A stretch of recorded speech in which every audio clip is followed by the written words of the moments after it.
Bom dia a todos. Para quem ainda não sabe, o Diego é o novo pós-doc do grupo. Como podem ver pelo título da palestra do Diego, ele tem experiência na extração alta pressão e este acaba por ser um dos grandes motivos para ele ter vindo trabalhar connosco. Ele será uma das pessoas fundamentais para conseguirmos montar o equipamento de extração alta pressão e darmos início a este novo tópico no grupo. Falando um pouco do percurso do Diego, o Diego tirou um mestrado em Engenharia Química, durante o qual ele desenvolveu e caracterizou películas biodegradáveis para o acondicionamento de alimentos. Já o seu doutoramento foi em Engenharia de Alimentos, em que ele otimizou não só a extração a alta pressão de compostos antioxidantes de biomassa, assim como a encapsulação dos compostos extraídos através de spray drying. O Diego hoje vai nos mostrar um pouco do que tem vindo a estudar e a desenvolver nestes últimos anos. Espero que gostem. Diego, quando quiseres, podes começar. Ok, então. Bom, primeiramente, então, cumprimentar a todos com um bom dia, dizer que é um prazer falar para vocês e poder compartilhar um pouco da experiência que eu adquiri nos últimos anos dentro da pesquisa, principalmente na realização do meu doutorado, onde eu tive a oportunidade, então, de conhecer e trabalhar mais a fundo com as técnicas a alta pressão para extração de compostos bioativos, principalmente de biomassas vegetais e residuais. Então, esses métodos, eles são considerados métodos não convencionais de extração, e dentro do grupo ao qual eu estava inserido, esses métodos têm como principal objetivo dar uso a resíduos da indústria, principalmente da indústria de alimentos, mas também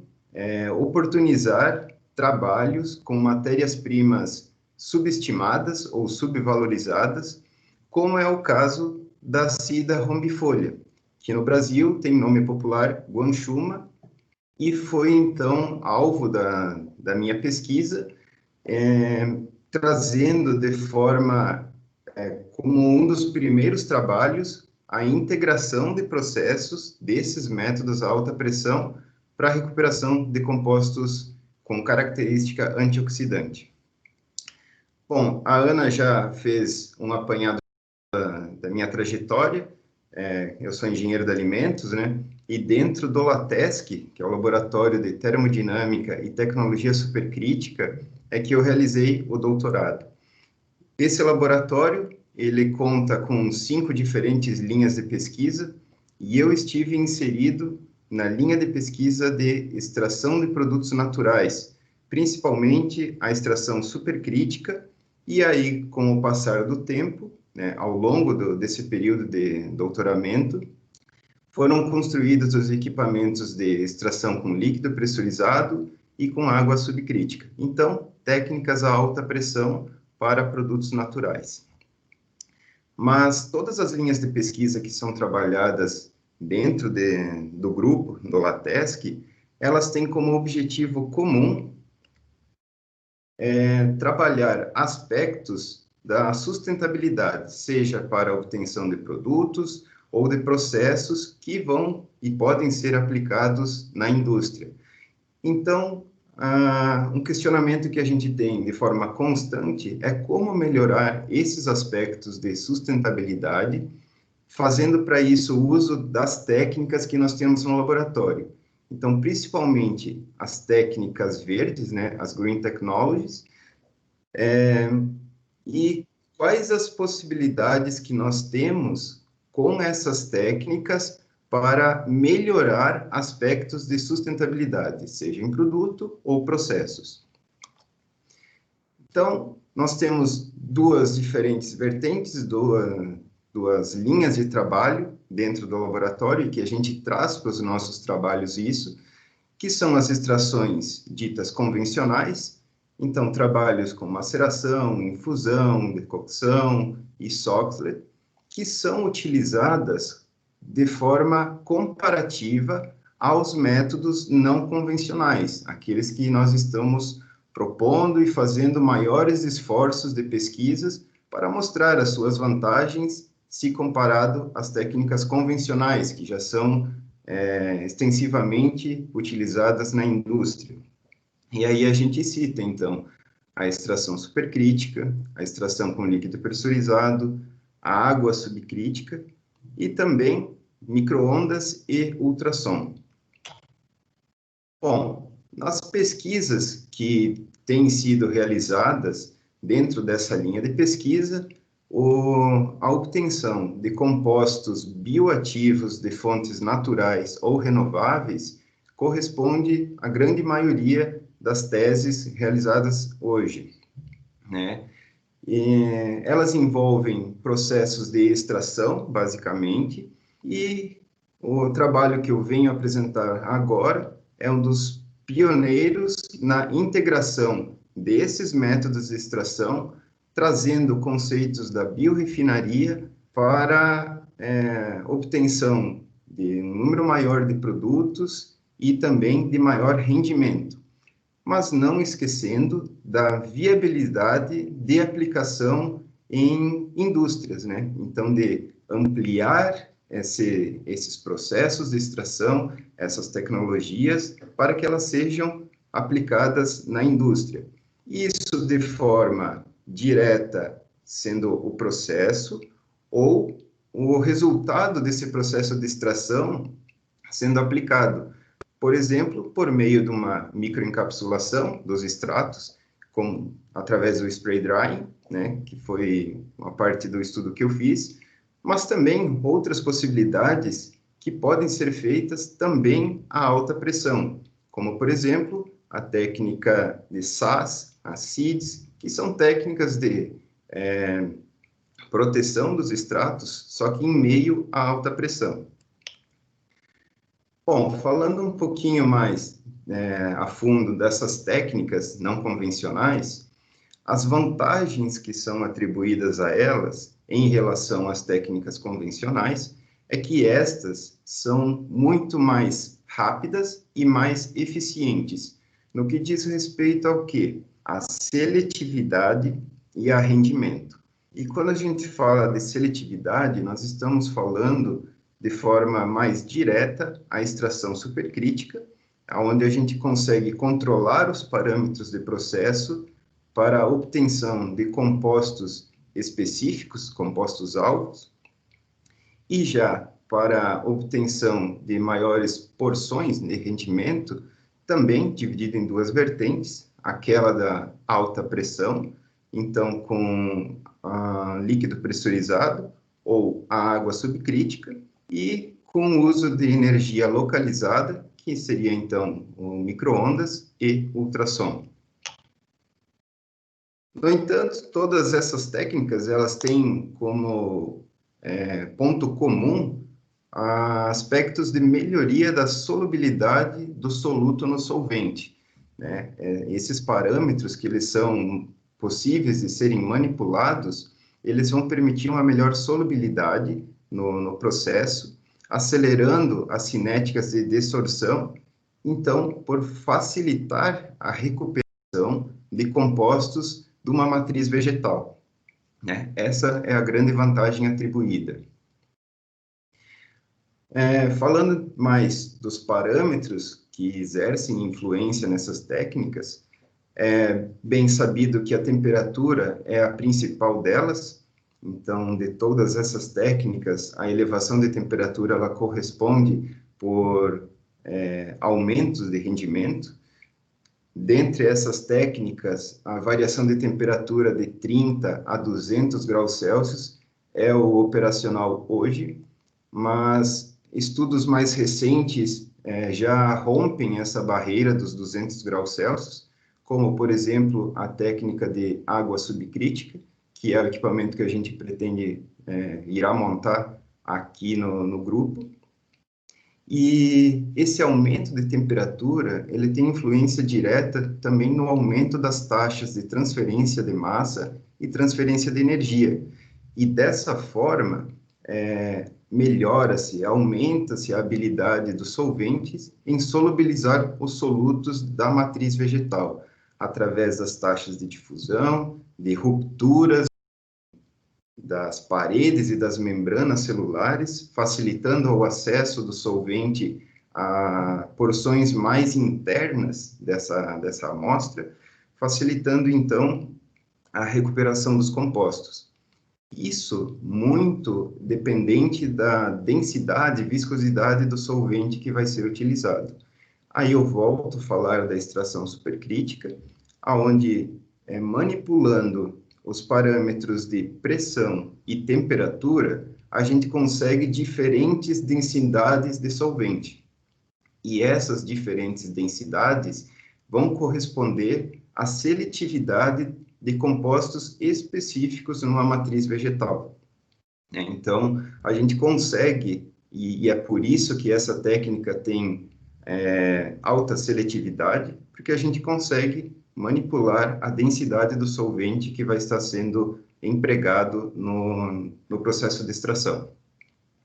Mas também outros parâmetros têm muita importância dentro de um processo de extração, como, por exemplo, a vazão, né, o fluxo de solvente, o tamanho de partículas e, propriamente, a escolha do solvente a ser utilizado.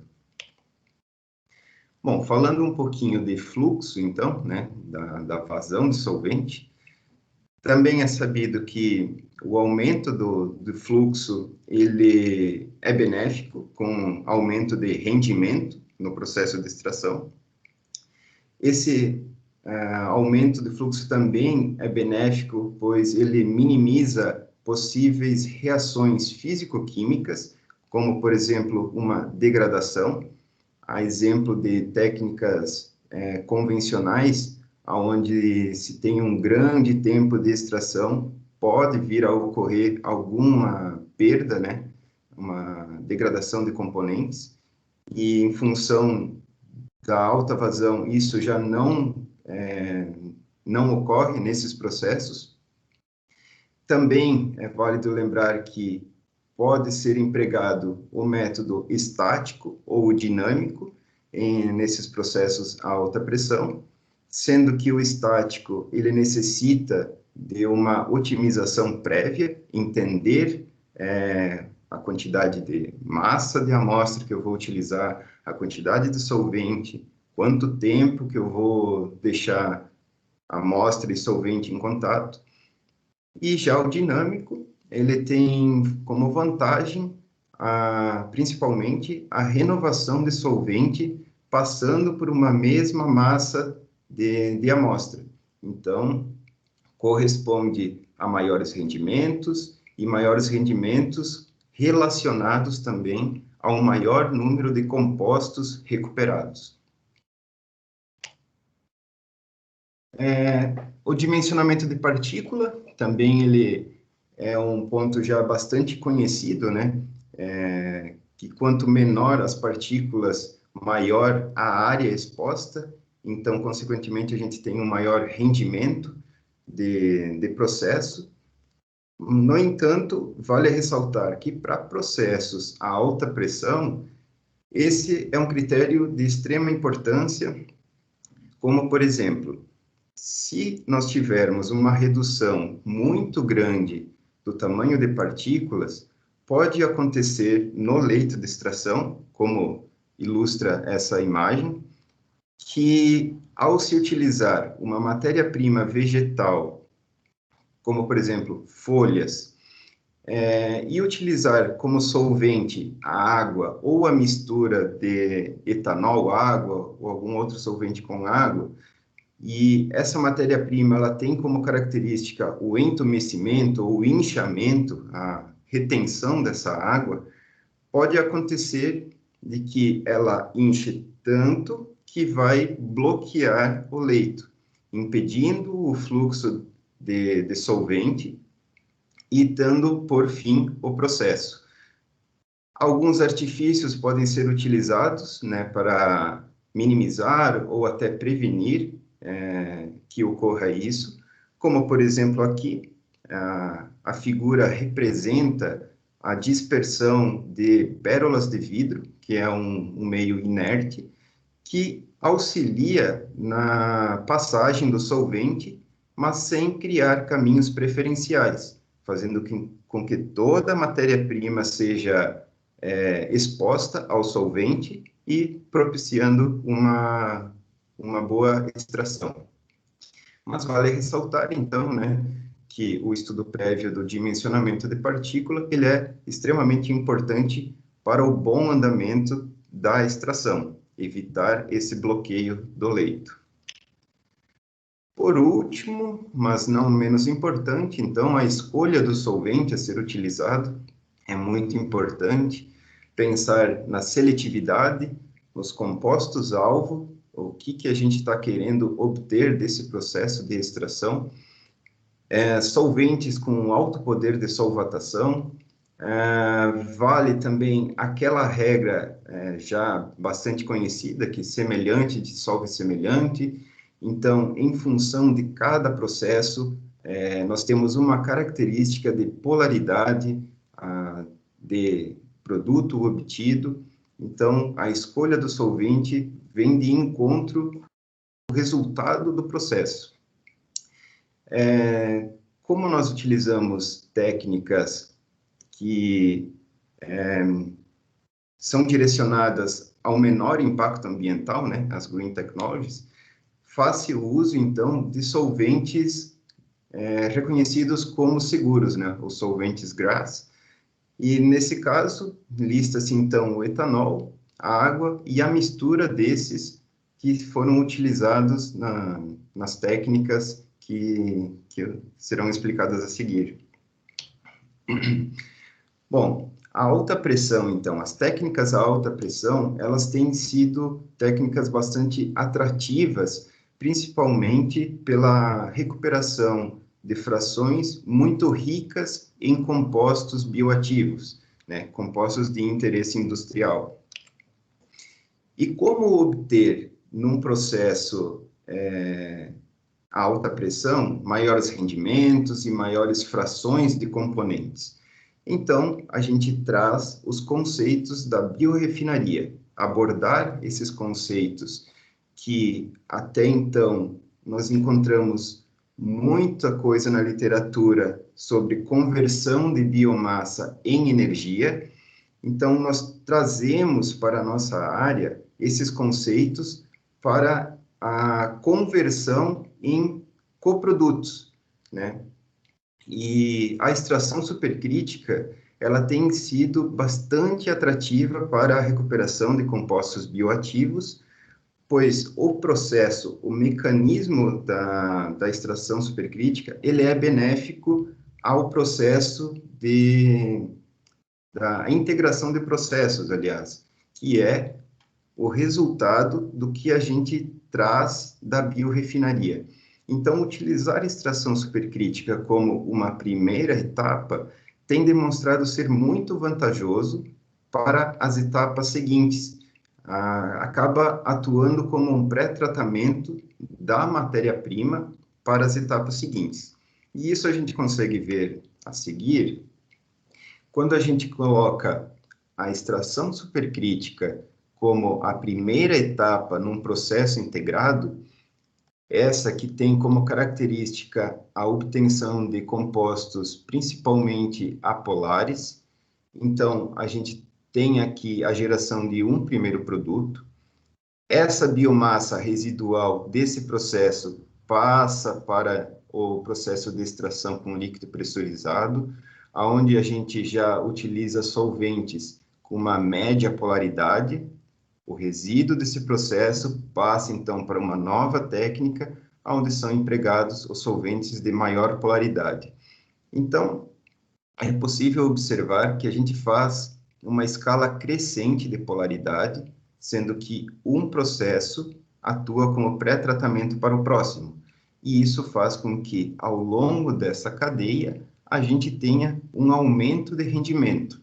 Temos 3 produtos com alto rendimento, e isso obtido em pouco tempo de processo.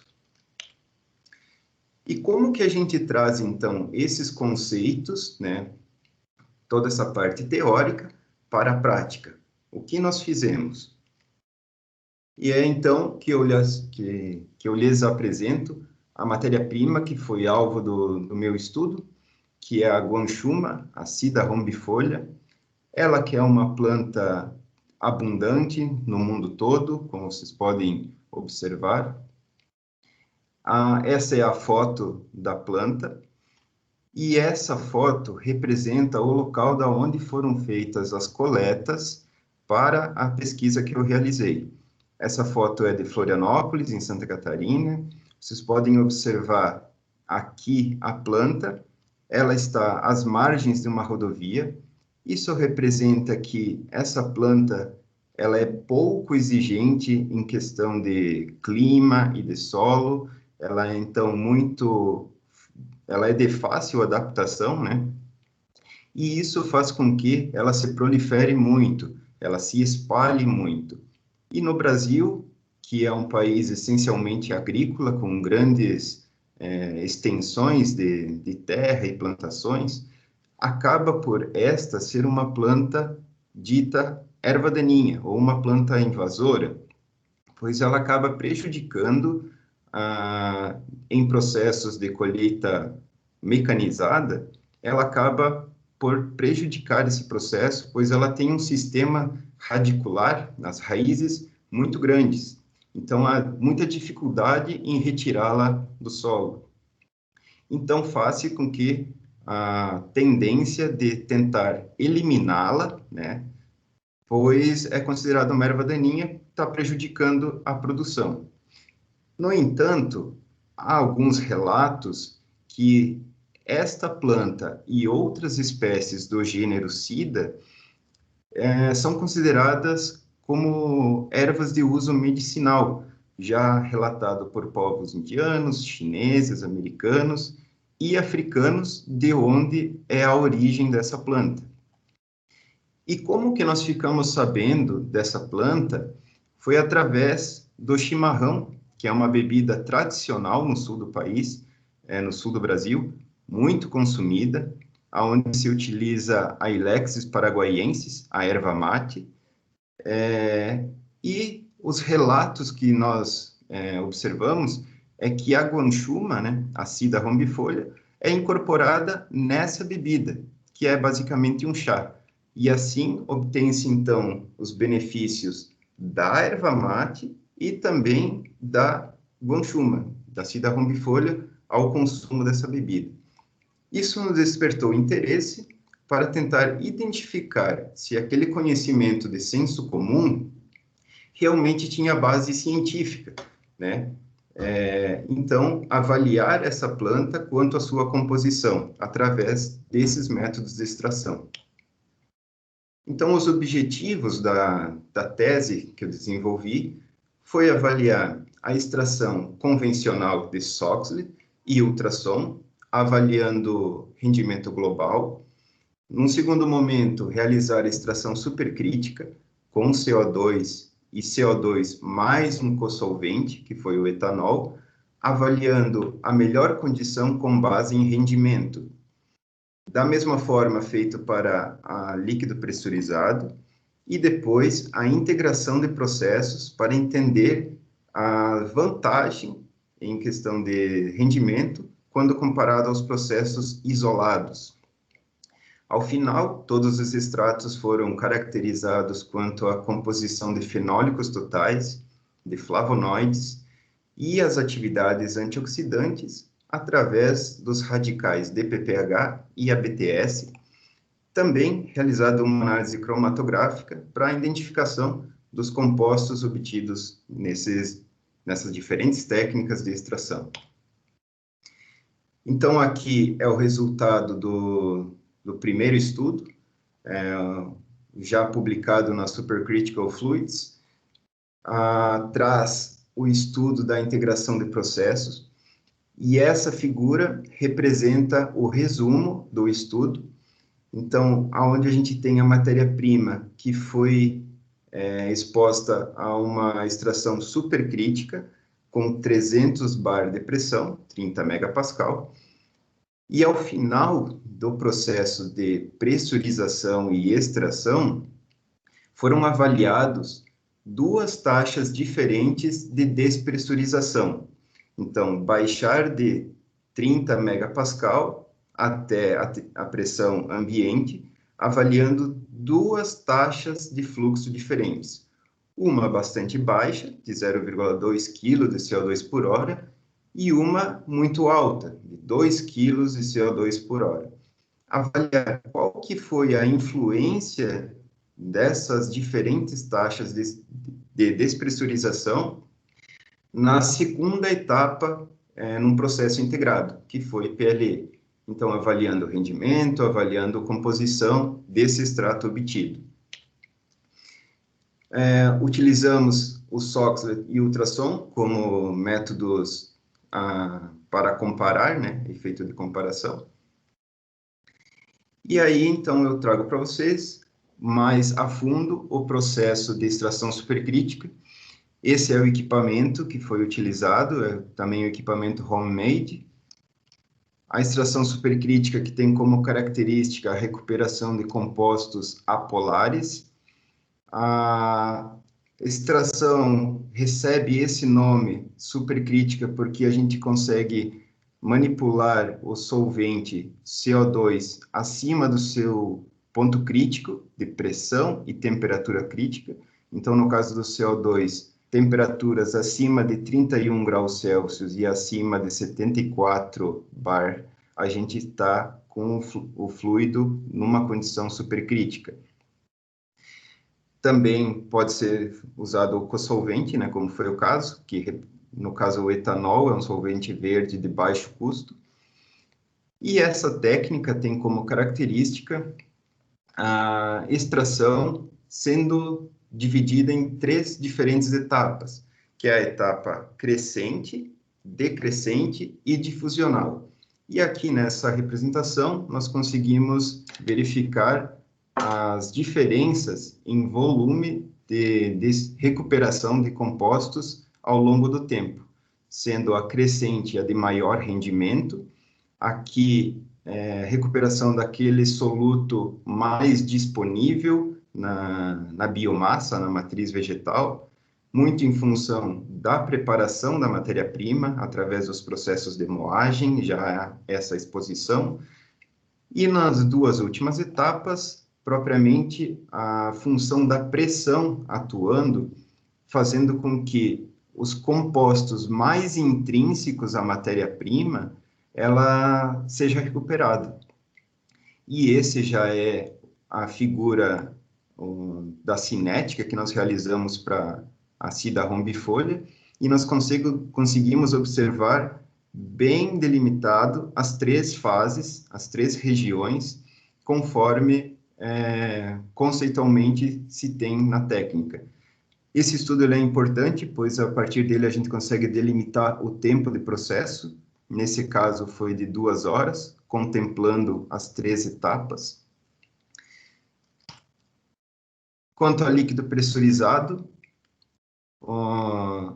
essa aqui é uma técnica onde nós recuperamos compostos de característica mais polar, né, de média polaridade até mais polar.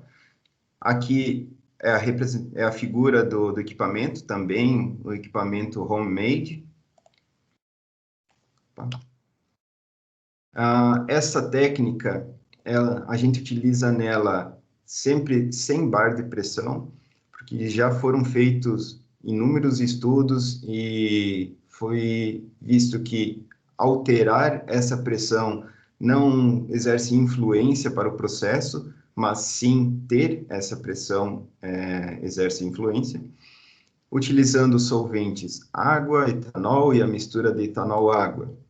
E ao final nós obtemos extrato mais solvente. Então nós precisamos de uma etapa de rotaevaporação para recuperação do solvente e isolamento do extrato. Aqui no detalhe eu mostro para vocês o resíduo do processo de extração com líquido pressurizado. Então nós conseguimos observar algumas pérolas de vidro que foram utilizadas como agente de dispersão inerte, como eu havia mencionado anteriormente. E aqui, o resultado da cinética, pois essa técnica também nos permite dividir em 3 diferentes etapas. Só que como nós obtemos extrato mais solvente ao final do processo, nós conseguimos visualmente observar que a primeira etapa é onde nós temos maior rendimento, uma maior concentração de soluto.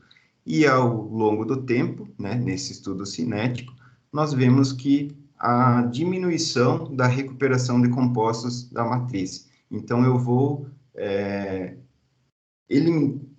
recuperando o máximo possível ou todos os compostos dessa matriz vegetal.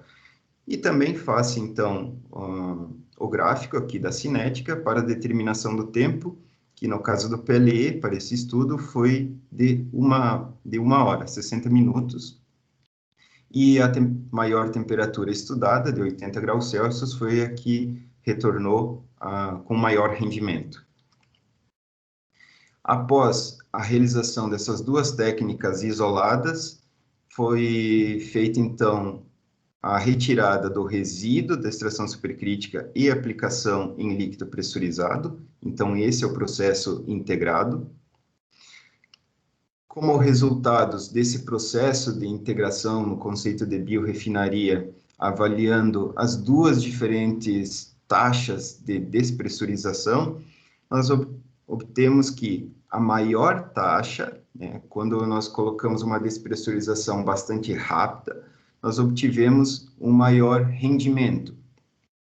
E nesse gráfico nós conseguimos observar a vantagem atribuída ao processo integrado, pois quando nós estudamos a extração com líquido pressurizado isoladamente, nós temos esse rendimento de compostos fenólicos próximo a 0,8, e aqui no processo integrado e utilizando a despressurização rápida, nós temos uma significativa diferença, um aumento significativo na recuperação de compostos fenólicos, que é também apresentado pelos números. Aqui a gente consegue verificar esse aumento, também para atividade antioxidante, em comparação ao BHT, né, que é o antioxidante usado comercialmente. Então, nós conseguimos verificar bons resultados também para a composição do extrato obtido. Esses resultados, eles foram obtidos em função da ruptura da estrutura da matriz vegetal, justamente em função desse processo de despressurização acelerada. E aí são as micrografias, né, que nos mostram a diferença entre a matéria-prima antes do processo e a matéria-prima após os processos. E quando a gente observa a micrografia da extração supercrítica com alta taxa de despressurização, nós conseguimos verificar a maior ruptura das paredes das membranas celulares.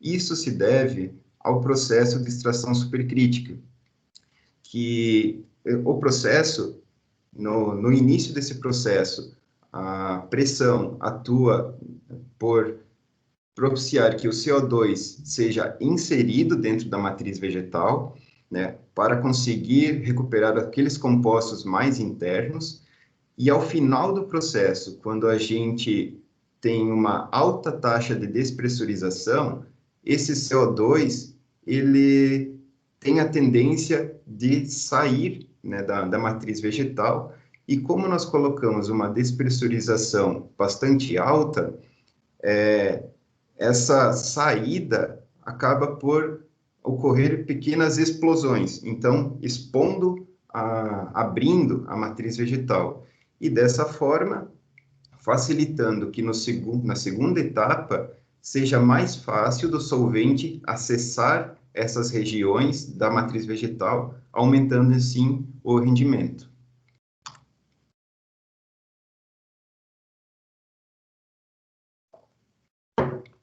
Já quanto à caracterização após a análise cromatográfica, esses compostos são os majoritários encontrados nos extratos.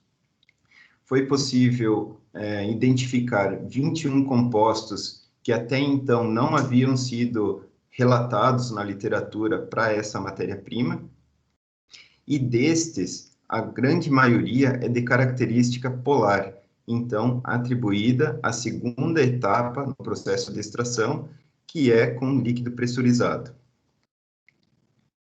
Após esse primeiro trabalho de processos integrados, o grupo começou a explorar outras matérias-primas, como é o trabalho do Everton, que ele trabalha com pimenta rosa e já faz também o uso da água subcrítica, que foi o último equipamento montado no laboratório. Então, ele faz toda a escala crescente de polaridade para essa matéria-prima, com as análises de caracterização.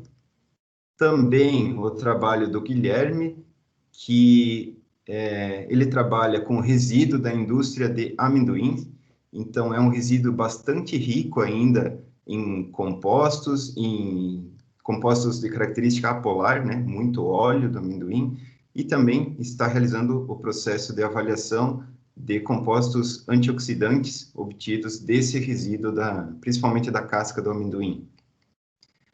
O trabalho do Adenilson, que traz as microalgas como sua matéria-prima, também no processo de integração, né, nesses conceitos de biorefinaria, e tem obtido já melhores resultados para a técnica de líquido pressurizado. Em comparação às técnicas convencionais de extração, ela tem demonstrado ser muito vantajosa pela qualidade dos extratos obtidos. O trabalho do Luiz Gustavo, assim como da Guanchuma, ele realizou esse trabalho com a chaia. A chaia, que é uma punk, é uma planta alimentícia não convencional. Então, ele traz para o laboratório e uma abordagem diferente da integração de processos, iniciando com micro-ondas e passando por água subcrítica para a recuperação e maximização dos rendimentos. E de maneira a concluir, então, 2 trabalhos já recentemente publicados, que são os 2 que finalizam a minha tese de doutorado. Após os processos de extração que eu apresentei, então foi realizado um estudo de scale-up, né, para aumentar o volume de extrato obtido, e, num segundo momento, realizar, então, o encapsulamento desse maior volume de extrato obtido para propiciar aplicação industrial. E, então, foi utilizado o spray dry, como é um método já bastante conhecido na indústria, então representa um caminho mais curto para a implementação desse processo na cadeia alimentícia, né, na cadeia industrial. E avaliando a fotoestabilidade após o processo de encapsulação para manutenção e preservação dos compostos aqui obtidos, né, nesse processo de scale-up do PLE, que também é um dos primeiros trabalhos nessa área. Bom, de maneira a concluir, então, esses aspectos de bioeconomia e de economia circular, eles têm demonstrado serem assuntos bastante recentes e bastante oportunos, que representam interesse industrial, principalmente para a recuperação de compostos bioativos, dando uso a resíduos da indústria, né, principalmente a indústria de alimentos, fazendo com que essas empresas tenham um número maior de produtos, né, utilizando essas técnicas, obtendo mais produtos e produtos de valor agregado, que são temas que a economia circular nos traz. Bom, por fim, então, eu deixo aqui 3 questionamentos, né, que é o que a gente constantemente tenta aplicar no estudo, na pesquisa dentro do laboratório, e quando a gente traz esses aspectos de extração e essa abordagem de biorrefinaria, a gente deve fazer esse exercício de tentar entender quando que eu termino o processo. Então, qual que é a minha biomassa residual? Quando eu não consigo mais trabalhar essa biomassa? E qual que, então, vai ser o caminho para chegar a um aumento de rendimento, né? Trabalhando nessa sua biomassa residual? E também a próxima etapa, a tomar como exemplo os processos que eu apresentei para vocês. Inicialmente, nós tínhamos apenas a extração supercrítica. Qual que era o próximo caminho? Aumentar a polaridade. Como? Com líquido pressurizado. Aí, no segundo momento, a extração com água subcrítica. E aí, agora, a gente precisa implementar novas técnicas, novos processos para que vão corresponder a essa próxima etapa, para a gente atender aos conceitos da biorrefinaria, essa integração para maximizar a recuperação e otimizando, assim, os processos e aproveitando os recursos naturais. Dessa forma, eu agradeço, fica o meu contato. Muito obrigado. Muito obrigado, Diego, pela bela apresentação e pela explicação detalhada dos processos que desenvolveu e como é que funciona esta ação a alta pressão. E agora chega o momento em que, se alguém tiver dúvidas, questões, curiosidades, alguém gostaria de fazer alguma pergunta? Tá. Ninguém quer perguntar nada, foi demasiado. Tens 3 mãos levantadas, Ana Maria. Tenho. Consegues ver ali nos participantes? Não. Eu posso dar sim, porque eu não estou a ver as mãos, peço desculpa. Então temos a Bruna com uma pergunta. Bruna, podes perguntar. Vocês me escutam? Sim, sim. Sim. Oi, Ferro. Obrigada pela apresentação, muito boa. Eu gostaria de tirar uma dúvida, já que eu também estou trabalhando com isso. Como que eu escolho quais processos integrados eu devo usar? Por exemplo, eu sei que a minha matriz ela tem muitos compostos apolares, então eu parti logo para o PLE. Mas como eu seleciono o melhor processo de integração? Por exemplo, eu poderia adicionar um processo de ultrassons, por exemplo, anteriormente ao processo de PLE, para ter uma ruptura maior da minha matriz e depois partir para o PLE. E quando eu sei quando parar, né? Quando eu sei que toda a minha biomassa já foi utilizada, já foi tudo que eu podia extrair, eu já consegui extrair. Seria essa a minha pergunta. Tá. Vamos lá. Assim, a gente tenta inicialmente aplicar uma técnica, né, pensando nessa escala crescente de polaridade, e aí, como você fala, pretende a recuperação de compostos de característica apolar. Então, as primeiras técnicas a serem utilizadas, que são essas menos polares, elas viriam antes. Eu falei ao contrário, é polar. Então você quer mais polar. Então, da mesma forma, assim, quando a gente utiliza essas técnicas de recuperação de compostos apolares, nós estamos, de certa forma, limpando a nossa biomassa, a nossa matriz vegetal, facilitando o acesso às próximas etapas, né? As etapas seguintes, aonde solventes de diferentes polaridades podem estar atuando, recuperando outras frações de compostos. Então, é mais fácil o acesso. Quanto ao ultrassom, sim, ele pode ser uma técnica utilizada como uma primeira etapa e também como um pré-tratamento, né? O processo de cavitação que ocorre no ultrassom, ele é bastante significativo para a ruptura das membranas e paredes celulares. E aí, então,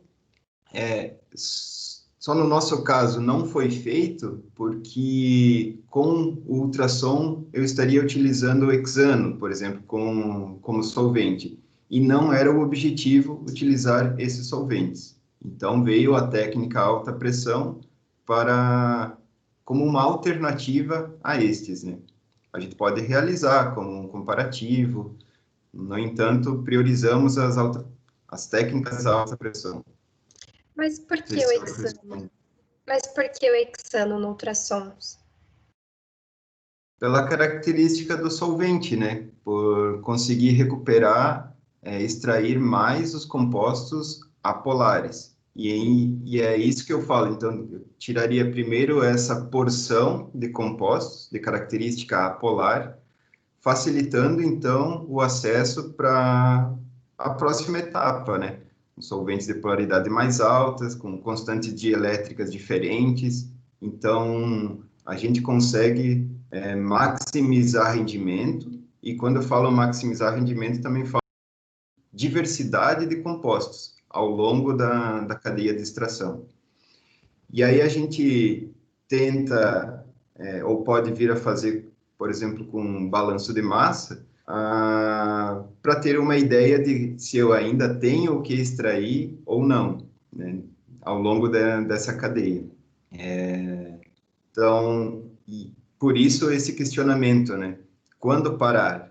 A gente deve estar instigado em pesquisar mais e entender mais dos processos, e foi o que nos trouxe, nesse momento, a construção, então, da água subcrítica, né, que era o processo que traria mais vantagens por conseguir recuperar compostos mais polares. Certo. Obrigada, Diego. Nada. Bom, Obrigada. agora temos, seguindo por ordem, Ana, não sei se já consegues ver, se Não, continua a não conseguir. A Isa. Isa, podes fazer a pergunta. Obrigada, Mário. Isa? Desde já, primeiro quero agradecer a sua apresentação, foi bastante esclarecedora.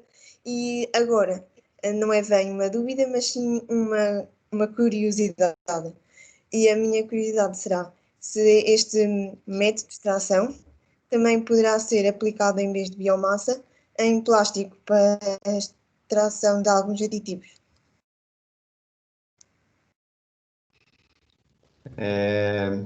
Sim. Creio que sim. Não tenho muito conhecimento dessa técnica ser aplicada com esse objetivo, mas tomando pelo princípio do uso da alta pressão e a difusão do solvente na cadeia, seja uma cadeia vegetal, uma cadeia polimérica, eu creio que possa sim ter uma influência positiva, pode-se ter um processo de extração. Mas não atuei nisso, acho que precisaria entender um pouco melhor o mecanismo, avaliando, estudando um pouco mais. Ok, obrigada. Por nada. Professor? O professor João, penso que tinha um comentário também. Diego, muito boa apresentação, gostei muito, foi muito instrutiva para todos nós. Desculpa-me, é uma pergunta que é só um detalhe que eu não percebi. Tens um slide da altura em que estás a falar da capacidade dos fluidos supercríticos quando fazes uma despressurização rápida para, na sua expansão, fazerem a ruptura das células. E eu conheço bem isso para o CO2 supercrítico ou dos fluidos supercríticos. Mas eu não consegui perceber, não foi claro para mim, se com a água pressurizada esse fenómeno também acontece, ou se nesses casos esse fenómeno é quase residual. Não, também acontece, porque os processos a alta pressão, ele pode ser dividido em 3 etapas.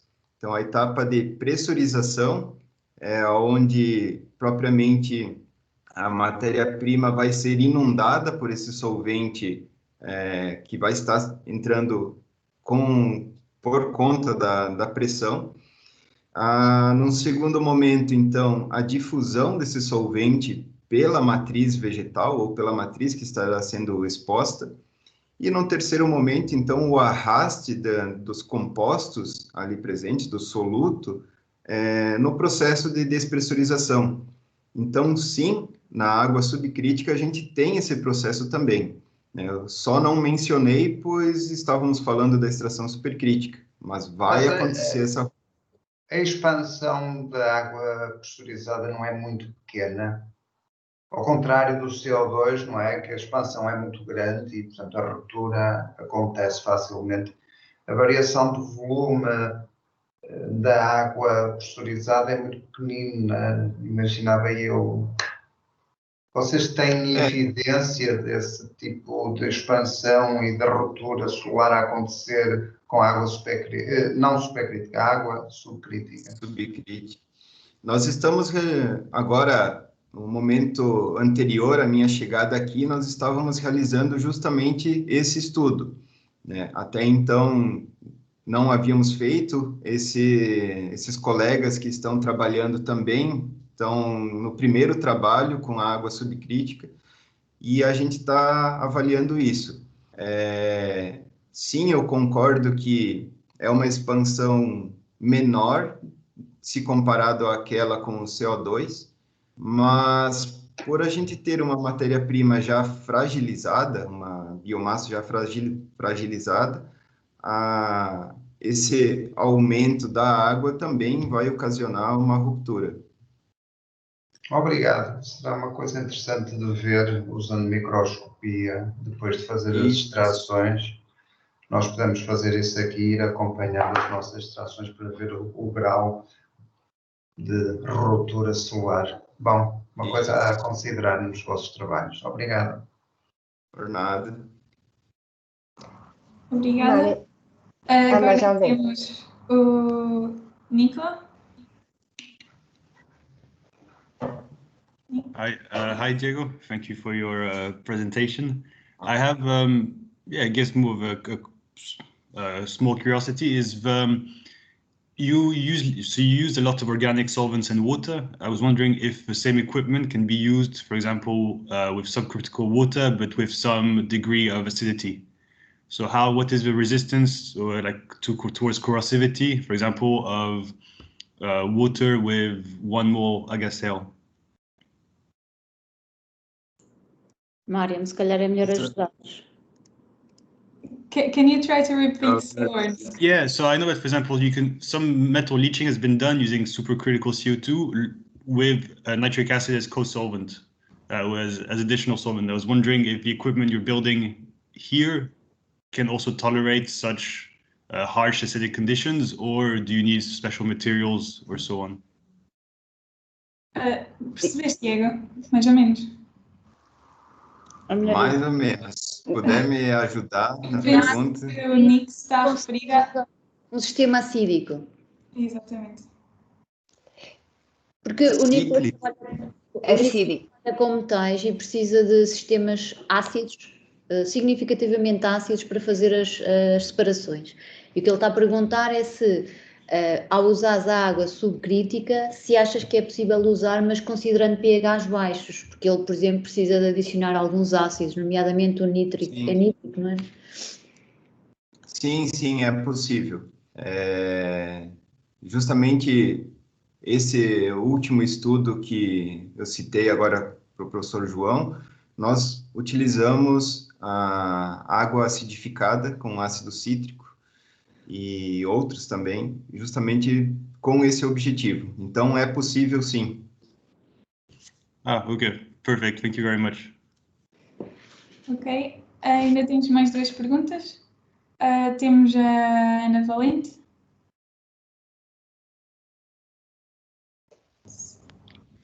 Bom dia.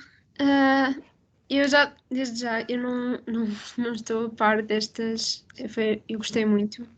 A minha questão, curiosidade, é mais sobre como é que fazem para proteger as moléculas que querem extrair, porque eu estou a fazer extração sólido-líquido, mas é diferente, não tem nada não aplico pressão nem nada disso, mas, por exemplo, eu estou a fazer de proteínas e eu queria saber se, por exemplo, tendo em conta as condições que usam, como é que fazem para proteger a molécula?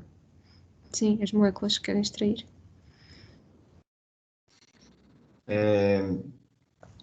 Não sei se eu entendi ao certo a pergunta, mas a capacidade da gente selecionar os compostos pretendidos para a extração? Não, Seria isso?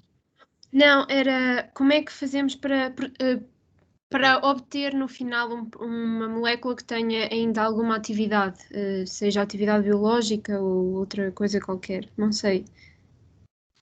Olha, essas técnicas, elas já trazem consigo a característica de serem técnicas rápidas e bastante eficientes no que diz respeito à seletividade, mas principalmente por algumas delas nós poderemos utilizar baixas temperaturas e sendo rápidas. Então, essas duas características são primordiais assim para tentar proteger esses compostos, né?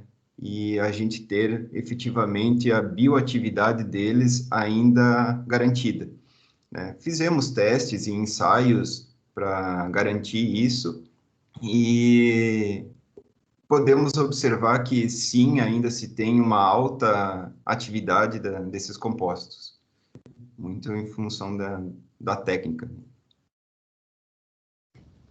Obrigada.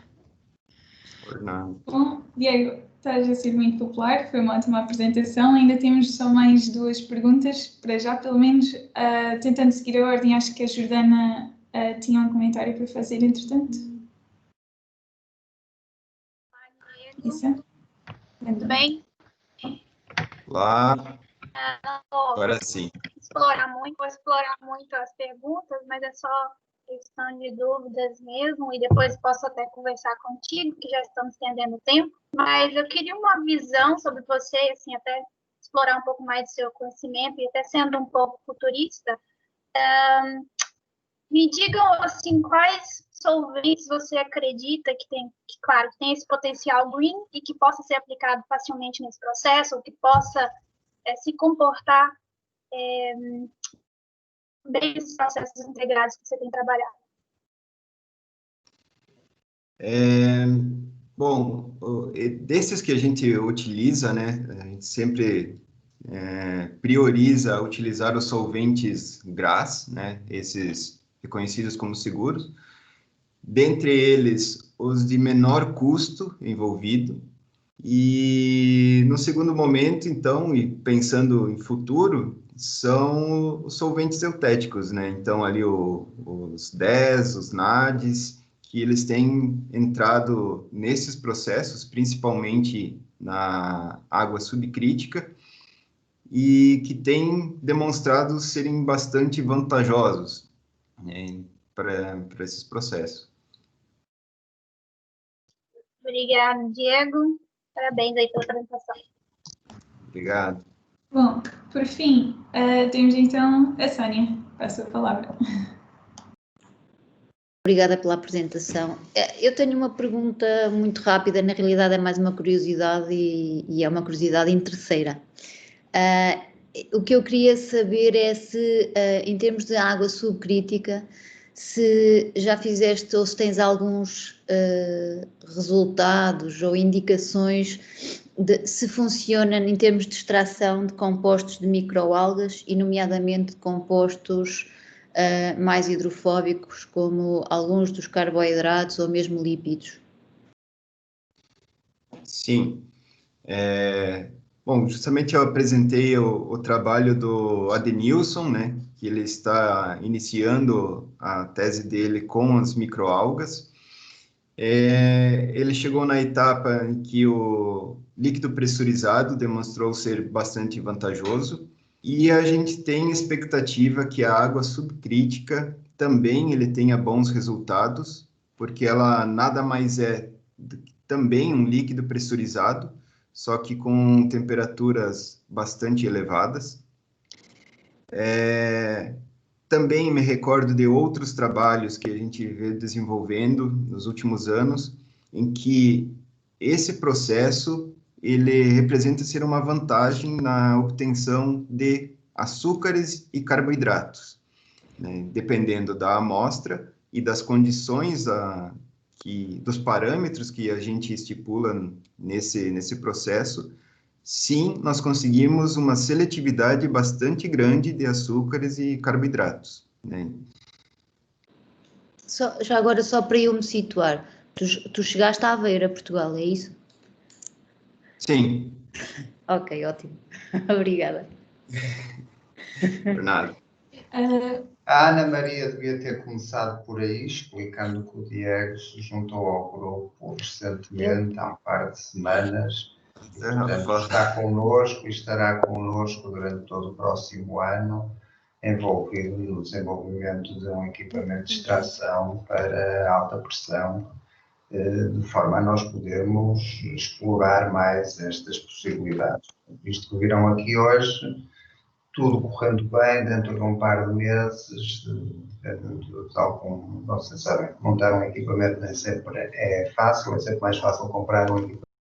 Mas tudo correndo bem, dentro de um par de meses nós teremos a possibilidade de começar a fazer ensaios deste tipo aqui e vocês poderão testar em relação às vossas matrizes a possibilidade da alta pressão contribuir adicionalmente para conseguirem boas eficiências de extração. Sim? Sim, ótimo, boas notícias. Bem-vindo, Diego. Muito obrigado. Entretanto, não querendo fugir muito da nossa hora típica, a Margarida também levantou a mão. Penso que tem uma pergunta para fazer. Olá, Diego, bem-vindo. Obrigada pela apresentação, foi excelente ouvir-te. A minha pergunta é muito simples, é sobre a parte em que falaste do spray dryer. Pelo que tu tinhas falado nessa altura, ou pelo que vi escrito, tu falaste em temperaturas que rondam mais ou menos os 80 graus, certo? Sim.